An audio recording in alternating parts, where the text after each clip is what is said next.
Over the last few weeks, the ruling St. Lucia Labour Party, SLP, has endorsed 3 new political candidates.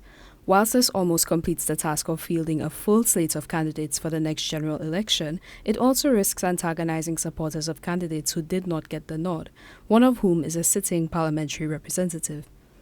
The case of Honourable Lisa Jawahir replacing Honourable Joachim Henry as Labour's endorsed candidate for Kasri South East, as well as the case of Dr. Chandali Harik Singh being picked as the Miku South candidate over Gregory St, have exposed the possibility that some supporters of the losing political hopeful may not be willing to support the endorsed candidate.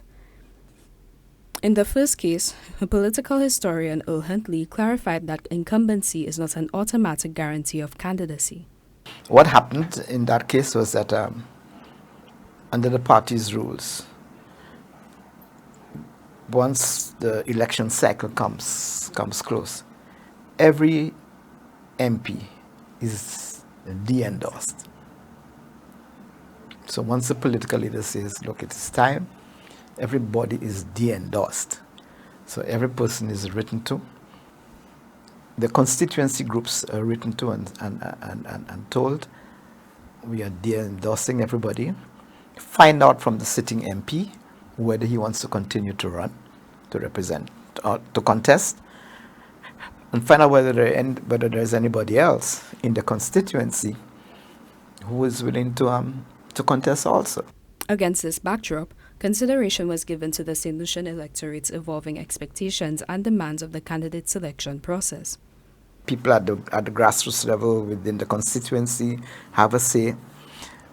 In the end, the party constitution said that the political leader has a word, has the last say. Because don't forget, you're running with him, is his team. He has to be comfortable with the persons that he's going to be working with. But you can't force people. You can't force people on him, all right? He has to be comfortable with those people. But at the same time, as I said, we've got to the stage where he also has to take into account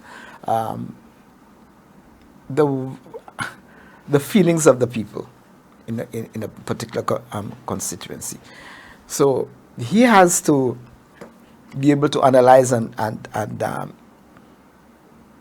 assess his own desires with what the people want. Huntley asserted that the party is responsible for managing the disappointment of political hopefuls who were not selected to be candidates. You have to reach out to the other side, because both sides must understand that one will win, one will lose. You both can't win, but it is incumbent upon the party, the political party involved, to bring both sides together. And the way to do it is to speak to the aggrieved side or the perceived aggrieved side. Sometimes you may have to offer the candidate assurances that you will not be forgotten if you win. But you have to reach out across the divide. In the Opposition United Workers' Party, UWP, the fallout from battles for nomination have already had negative consequences. Dennis Leo, a Calypsonian and primary school teacher, was called and notified by the party's chairman that he was not selected during a live talk show where he was, at least until that point, discussing his political ambitions. Leo channeled his disappointment in writing Recovery, a calypso parodying the incident which garnered sufficient notoriety to land Dennis T. Caro Leo a spot in Calypso finals this year, potentially at the UWP's peril during a Calypso season that overwhelmingly favored the SLP.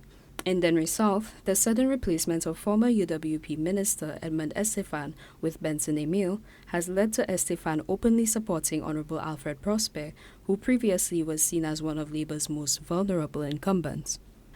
How will these scenarios play out on election day?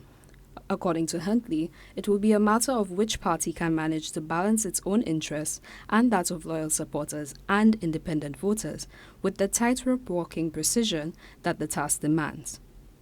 For Choice News Now, I am Cianna Dalsan.